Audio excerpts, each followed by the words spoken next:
Congratulations, Thomas. It was a hard-fought battle, perhaps a bit harder than you were expecting, or your previous encounter with your opponent already gave you the heads up, and you expected a tough one.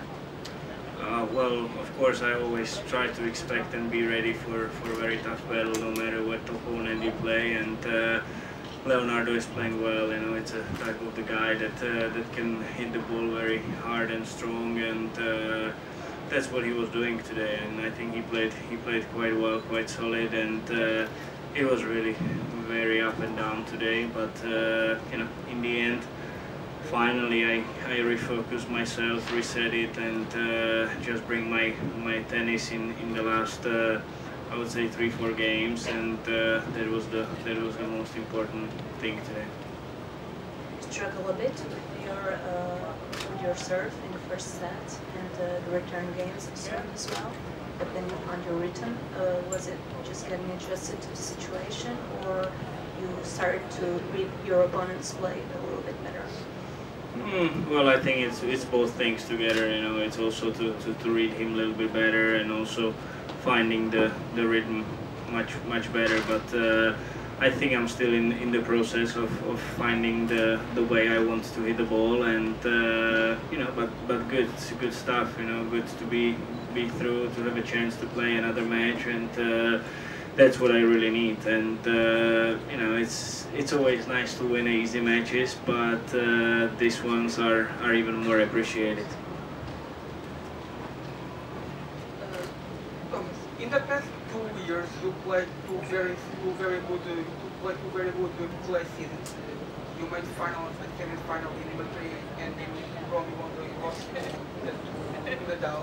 But that Roland Garros, your performances, I wouldn't say they were disappointing. You had really tough draws, like not in round 4 and one seed in round 1, but still it felt you weren't playing as well as during the Clay Masters. Is that part of the reason why this year you decided to schedule your play season differently so you can peak at Roland Garros? Well, yes, I can agree on that, but I would see it still even like as a bigger part of the season. Means that it's not only like this week, then the 2 weeks of Madrid and Rome, and then Roland Garros. I think it was also the matter of I didn't play that well in Monte Carlo, which I missed a few matches there, and yes, I want to play a little bit more. And let's see, you know, many years in the past I've been playing like Monte Carlo, Barcelona, then took a week off, prepare myself, and play well in, as you said, Madrid, Rome. So let's see if it's going to be better. I hope so. It's going to be the better option, and definitely the main goal for me it's going to be the French Open. Last year, Wawrinka won here, Portugal Open. Are you hoping that the victory here can have the same effect on your season as it had on Wawrinka's season? Well, that would be really great. That would be really awesome. But you know, I don't think it's really only a matter of 1 week. But always, you know, bring a title. It's something very good, which gives you a lot of confidence, which you can really use during the next couple of weeks. And as I remember, I played him last year in the semis of Madrid, and yeah, that match was really, I would say, also similar today. You know, it was up and down. I was 4-1 up in the third, and I lost it. So you know, even that could be the extra margin of confidence that he had, I know. So yeah, it would be really nice. Last year, Nadal completely dominated the clay season. This year, it's been a little bit different. Do you think he's still the favorite coming up for Roland Garros? Well, it's really hard to look for some other favorite than him with 8 or 9 titles. I'm not correct with the history, but with his dominance, especially in Roland Garros, playing the best of 5 sets. But other than that, I think it could be even more interesting for the spectators and people around. You know, that might be more interesting. That you know, if he not dominant all the way till French, so what's gonna happen there? But still, there are two really big events that can change many things, and you know, that's nice about tennis, that you need to be ready every single day, and just be prepared, and you know, not that, like, if you have a great record on clay, that's all, you know, that's gonna solve all the matches. It's not like that. You really need to fight for every single one, and it's gonna be interesting now, part of the season. It's been almost a decade since you announced yourself to the tennis world by beating Roger Federer in Athens. But in that time, you've been mostly a top 20 and 30 player. Yet you've only won 9 titles so far. This would be your 10th if you succeed this weekend. Do you feel this is too small title goal for how long you've been in the top 10 and even in the top 5, and for how many times you've won the Grand Slams and Masters? And if so, what do you think usually fails in the late stages of these smaller tournaments? Well, that was a long question, but I don't know. Basically, what you were trying to say, that I beat 10 years ago Roger, and then what? I only make 9 titles since that. You've been a top player for very long. I mean, yes. Very consistently left the top 10 since 2010. 5 years. Yeah. Do you think you've won 2 little titles for given how long you've been a top player? That I did not win enough titles, or? Do you expect to have more titles being such a considering how consistent you are as a top player? Okay, I got it. Well, I mean, I'm trying to win as much as I can, but honestly, with the system that we have right now on the ATP, it's really not the most important thing to win the titles. You know, I mean, of course it's great, it's fantastic to have them, but if you look at the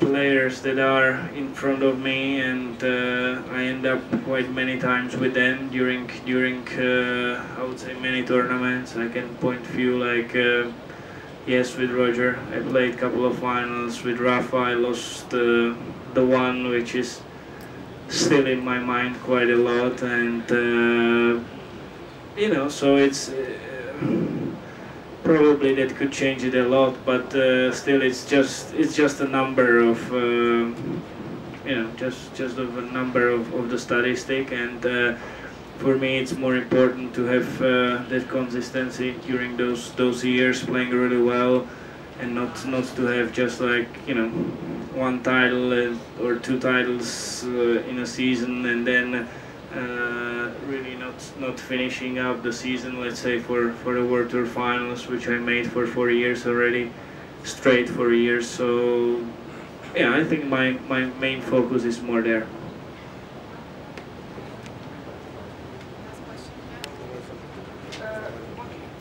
In the past few years, you've beaten pretty much every top player on tour. Yet you've lost to Nadal 17 consecutive times. Sorry to remind you of this, but what is it about this game that causes you so many troubles? You even lost 20 sets in a row at one point. What does it do that the other top players don't, and that makes it so uncomfortable on court? Also, do you think you can still beat him now that showing some signs of already? Well, I was also thinking about it, that it's really not a nice statistic that I have, and what I need to change. And well, if I compare it to the matches that I beat him, which been quite a while ago, and it's been 3 times, the problem is that the time I met him on the beginning was in the early stages of the tournament. You know, it was a first, second round, and then it's really a different player in the beginning of the tournament, and then when you met him in the last stages. If I'm wrong, maybe you can correct me, that the last 17 matches, probably the earliest we played was a quarterfinal or semi-final. So you know, there he's playing completely different tennis. He's playing really well, a lot of confidence already after so many matches. And yes, I mean, his left hand and his heavy spins are very tough for me, because he can get very easily to my backhand, and you know, that he can hold me really far from the baseline, and yeah, that's why he's #1 in the world. I remember before the Wimbledon 2007 quarterfinal, many people thought you had a very good chance of winning that match, because it was on grass and you had a favorable head-to-head against Nadal. Were you also expecting to win that match, and did losing that match affect you? Like I know you have good problems with your game against Nadal. He can leave you behind the baseline with his forehand. But do you also feel that losing that match mentally affected you? Then the next time you step on court against him, that you lost some of that belief you had when you beat him in 2006 and before, like in Madrid? No, as I said, you know, this was really early stages of the tournament, which are really way different than to play him in semis and finals. I think he mentioned the semi-final or no, quarterfinals. I played him in Wimbledon.